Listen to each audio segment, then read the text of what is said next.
The elephant stepped out of the trees without warning.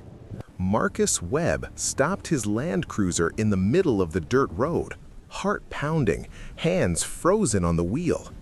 She was massive, one of the largest elephants he had ever seen in 30 years of working in Kenya. Her tusks were long and curved, yellowed with age. Her skin hung in heavy folds, weathered by decades of sun and dust. But it was her eyes that made him stop breathing. She was looking at him, not at the vehicle, not at the road, at him. Through the windshield, across the 20 meters that separated them, she was staring directly into his face with an intensity that made no sense. Marcus was 63 years old, a retired wildlife veterinarian who had spent his career saving animals across East Africa. He had returned to Kenya for the first time in 15 years, a final trip before his body gave out completely. He didn't recognize this elephant, but the way she was looking at him, it felt like she recognized him.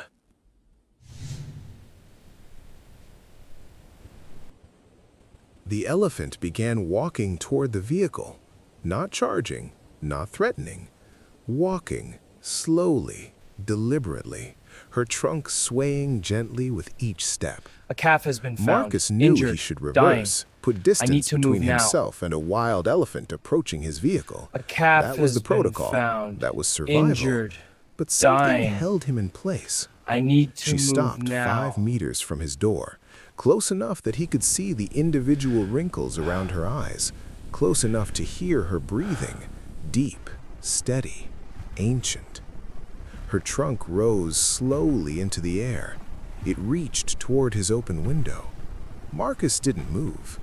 The trunk came closer, closer, until it was inside the vehicle, inches from his face. She breathed him in, long, slow inhalations, her trunk moving across his hair, his shoulders, his hands on the steering wheel, learning him, or remembering him. Then she made a sound, low, rumbling, a vibration that Marcus felt in his chest more than heard with his ears.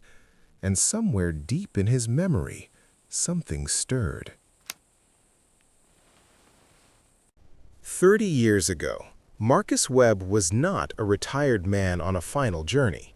He was 33 years old, idealistic, furious, working as a wildlife veterinarian in a Kenya that was bleeding elephants. The poaching crisis of the 1980s had reduced the elephant population by more than half. Every week brought new carcasses, faces hacked off for ivory, bodies left to rot in the sun. Marcus had sworn he would save as many as he could. One night, a call came through the radio. A young elephant had been found near the Tana River. Her mother had been killed by poachers. The calf was injured, a bullet wound in her shoulder, infection spreading, maybe 3 days from death. She was approximately 2 years old, female, alone. Marcus drove through the night to reach her. When he arrived at dawn, he found her standing over her mother's body. The mother had been dead for at least 2 days. The calf hadn't moved, hadn't eaten, hadn't left her mother's side. Marcus approached slowly. The calf turned to face him. Her small trunk reached toward him, not in greeting, but in desperation. She was shaking, fevered, dying, and she had nowhere else to turn. The surgery took 4 hours. Marcus worked in the field, under a canvas tarp, with equipment that would have been considered primitive even then. The bullet had lodged near her shoulder blade. The infection had spread into the muscle tissue. By all medical logic, she should have been dead already. It's okay, but she Amar. wasn't. You'll be safe. She fought. Go on, Through bro. the Be brave. sedation, through the pain, through the trauma of losing her mother, she fought to stay alive. Marcus removed the bullet, cleaned the wound, administered antibiotics that he knew might not be enough. When the sedation wore off, the calf did something that changed Marcus forever. She reached out with her trunk, and she touched his face, gently, exploratory, the way elephants touch things they want to remember. Marcus had been touched by elephants before. It was part of the job, but this was different. This felt like a promise. I will remember you. Marcus named her Amara. It meant grace in one of the local dialects. Grace because she had survived when survival seemed impossible. Grace because she had touched a stranger with gentleness when she had every reason to fear the world. He stayed with her for 3 weeks, fed her, changed her bandages, slept beside her when the fevers came. When the wound finally healed, when she was strong enough to be transferred to an elephant orphanage, Marcus said goodbye. He touched her trunk one last time. Be strong, he told her. Be wild. Forget about humans. We don't deserve to be remembered. She rumbled, that same low, vibrating sound, and watched him drive away. Marcus never saw her again, until now. The elephant's trunk was still touching his face. 30 years later, on a random road in a country he hadn't visited in 15 years, and suddenly, Marcus knew. The curve of her tusks, the pattern of wrinkles around her eyes, the way she held her trunk, slightly crooked from the shoulder wound that had never fully straightened. Amara! It was impossible. The odds of crossing paths with one specific elephant in a country with thousands of elephants were astronomical. The odds of her recognizing him after 30 years, after he had aged, changed, become a completely different man, were beyond calculation. But she had recognized him. She had known him before he knew her. Marcus felt tears streaming down his face. He hadn't cried in years. He hadn't cried when his wife passed. He hadn't cried when the doctors told him his heart was failing. But he cried now.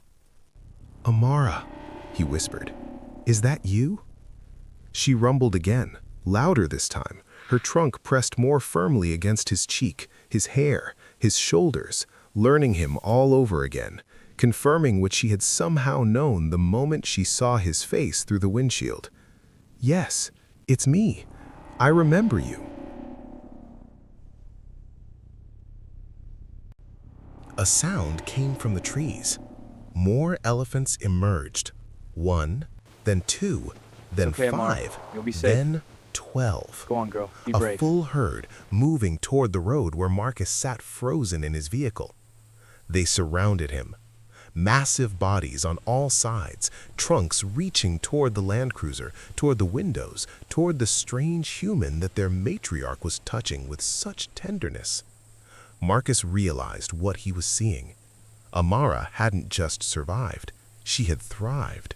She had been released from the orphanage, returned to the wild, and become a matriarch, the leader of her own family.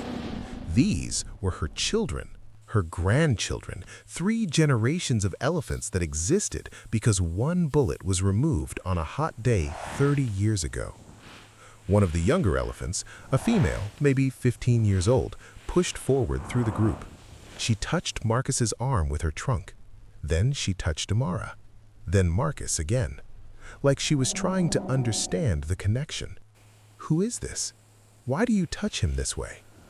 Amara rumbled something to her daughter, a sound that Marcus couldn't interpret but felt in his bones. He saved me. Before you were born, before your grandmother was born. He is the reason we exist. Marcus sat with the herd for almost an hour.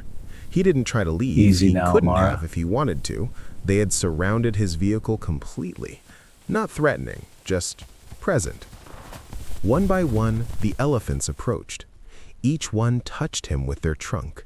Each one breathed him in the way Amara had, learning his scent, adding him to their collective memory. Marcus had studied elephants his entire career. He knew they had exceptional memories. He knew they recognized individuals, other elephants, specific humans across decades. But he had never experienced it like this. He wasn't being tolerated, he was being welcomed. by a family that had never met him, by a family that knew him only through the memory of their matriarch, by a family that existed because of one night, 30 years ago, when a young veterinarian drove through darkness to save a dying calf. The sun began to set. Orange light spilled across the savanna, turning the elephant's gray skin to gold. Amara moved closer to his window one final time. She touched his face again, held her trunk there, breathing slowly. Then she did something that Marcus would remember until his last breath. She rested her massive forehead against the side of his vehicle, pressing against the metal, against him. The closest thing an elephant can do to an embrace. Marcus pressed his hand against the glass. "Thank you," he whispered. "Thank you for remembering." She rumbled once more, long, deep, full of something that sounded like peace. Then she turned and walked toward the trees. One by one, her family followed, 12 elephants disappearing into the golden light, until only the dust remained.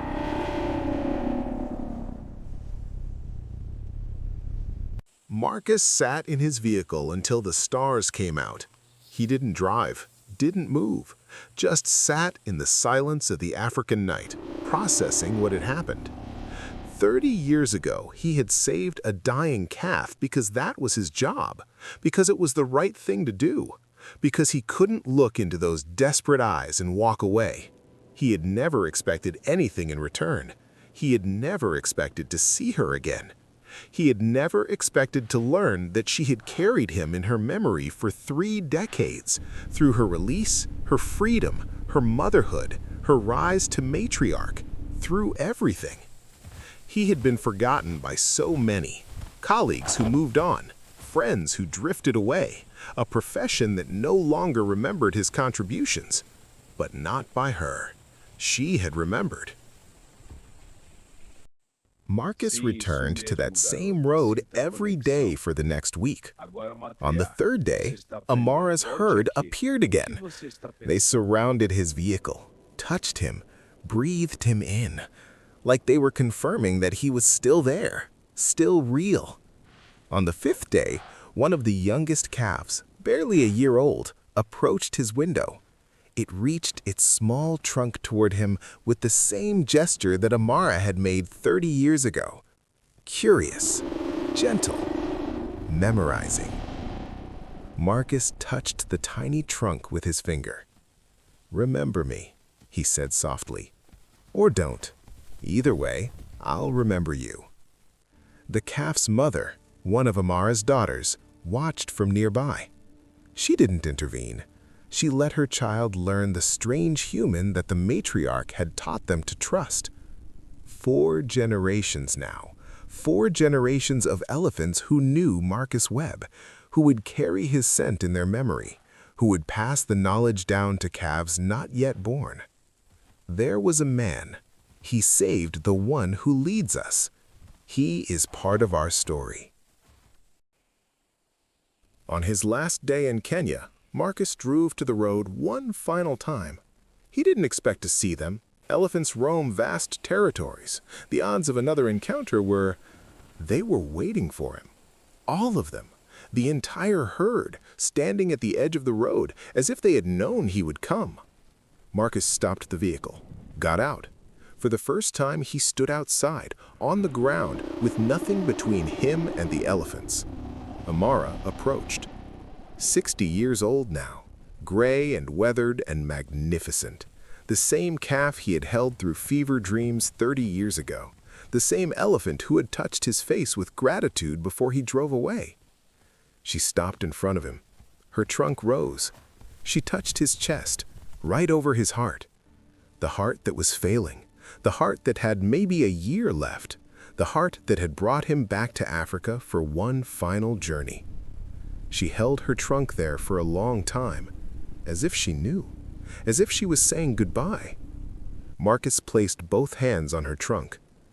"I didn't save you for this," he said, his voice breaking. "I didn't save you so you would remember me.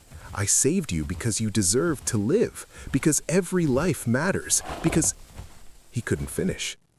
Amara rumbled. That same sound, the sound she had made as a dying calf, the sound she had made when she first recognized him on the road.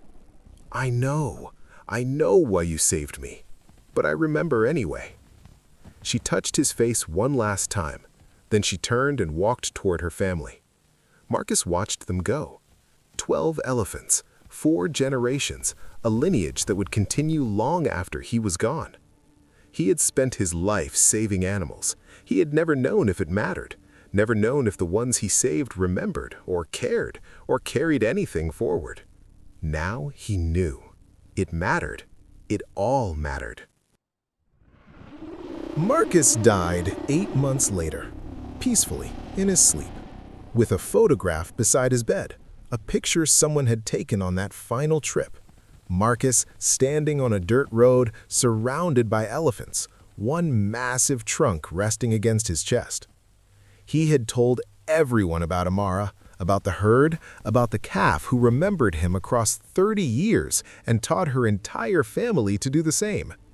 Some believed him, some didn't. It didn't matter. He knew what had happened. He knew what elephants carry. Scientists say elephants never forget, but that phrase misses something important. It's not just that they remember facts, faces, places. They remember meaning. They remember who helped them, who hurt them, who stood with them in their darkest moments. They remember and they pass it down, mother to daughter, matriarch to herd, generation to generation. A memory becomes a story becomes a truth becomes part of who they are. Somewhere in Kenya, an old elephant still walks. Her name is Amara. She is a matriarch. She has children and grandchildren and great-grandchildren. And somewhere in her vast ancient memory, she carries a young man who drove through the night to save her. She carries the feeling of his hands removing a bullet, the sound of his voice through fever dreams, the touch of his fingers on her trunk before he said goodbye. She carries him the way elephants carry all the ones who mattered, not as a fact, as a feeling, as a part of her, forever.